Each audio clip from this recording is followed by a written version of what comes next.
Hey, how you doing? Welcome back to Vinny the Axe. Today I want to talk to you about the Jam Pedals Fuzz phrase.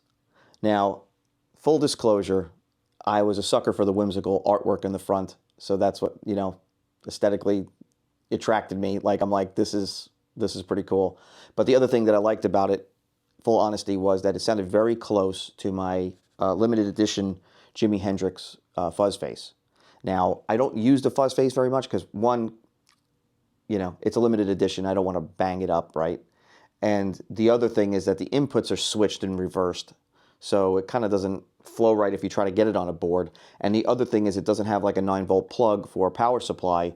So if you leave the plugs plugged in, it'll go dead. So I just, it's cool and all, and it sounds great. And out of all the fuzzes I've owned, I like this one the best. And I'm not like a super Jimi Hendrix fanboy. I love Hendrix, but I'm not like consumed by it and have to have everything, that his rig had or anything like that. But I just, for whatever reason, all the fuzzes that I've owned, I like the sound of this one the best. And I even have an Analog Man Sunface, which is awesome. It just doesn't have the same tonality. And as much as I like that pedal, I prefer the sound of that one better. So when this popped up, I'm like, wow, this sounds really, really cool. And it sounds very close, from what I was hearing online anyway, it sounds very close to my Hendrix pedal. So let me see how this, works out. So I bought one, and I'm really pleased with it. It sounds really good. Now, there's a trim pot on the inside that I think adjusts the voltage going to the circuit.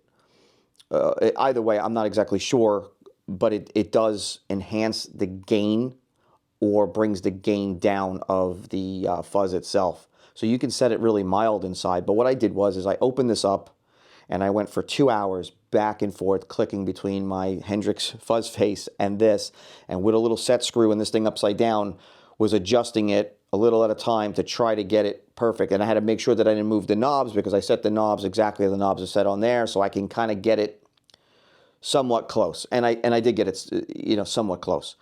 Now, this circuit doesn't sound exactly like that circuit. There's a little bit more bass in the Hendrix pedal, a little bit more low end, I should say.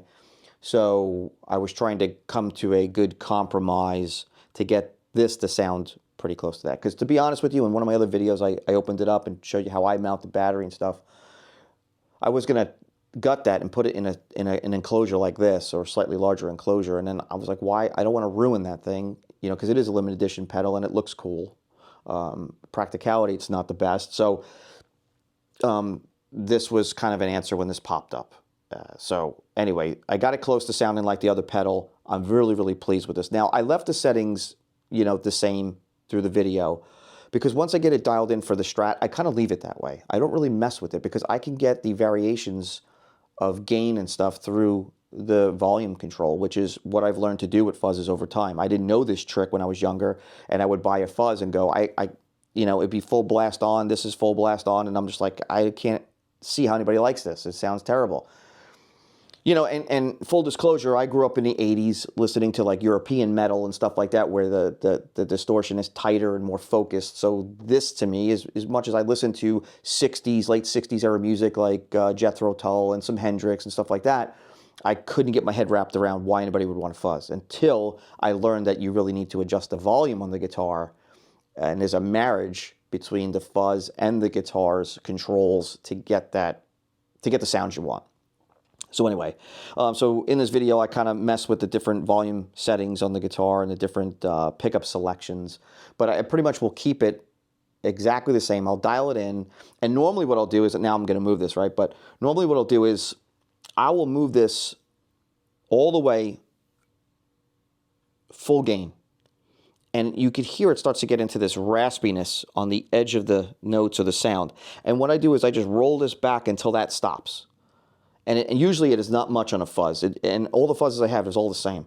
It'll be full on. This is like this raspiness on the edge of the note. And all I do is I back it up, and then you'll hear it like almost like shut off. And that's where I keep it. And I do that with all the fuzzes. And then I adjust the volume to taste. And I try not to gain it all the way out. So I usually will bring it back just to clean it up a little bit. Because, you know, even though it's a volume level, it does interact with the gain. So you do change the way the pedal sounds by messing with this. It just doesn't change the volume.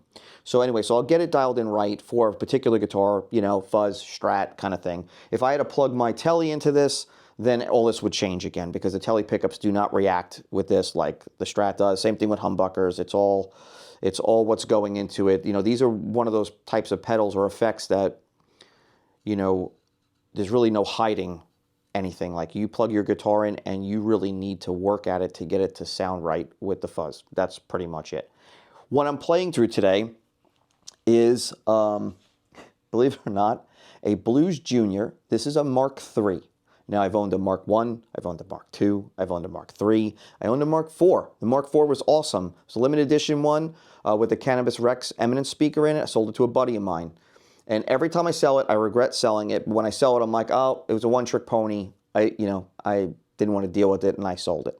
So I happened to get this Mark III in on a trade, and you know, it's got the Western Tolex, which I don't personally care for the Western Tolex. It's not my bag, but the grill is really cool. And this one also has a Cannabis Rex Eminence speaker in it. I want to say this was a limited edition run, possibly from Sweetwater, not really sure. I believe so. Anywho, I've had the Magnatone Starlight little 1.8 combo sitting on top of the Magnatone 210 combo, 210 cabinet, with the warehouse guitar speakers that come stock with this cab. And I had it up for sale. It's not a big seller because, you know, I think a lot of people don't know about Magnatone 1 because it's either, you know, Fender or Marshall. And the other thing is that cabinets are always a hard sell. You know, you buy a cabinet and you're going to take a massive hit on it. So I happen to be playing on the Blues Junior, which sounds killer. And I'm like, you know what? I wonder what this thing sounds like through the 210 Magnatone. And man, does this sound awesome. Now I have it in the closed back format. I can make it semi-open back, but I have it closed back, especially in this room. It sounds better. And man, the 210s and the Blues Junior sound killer.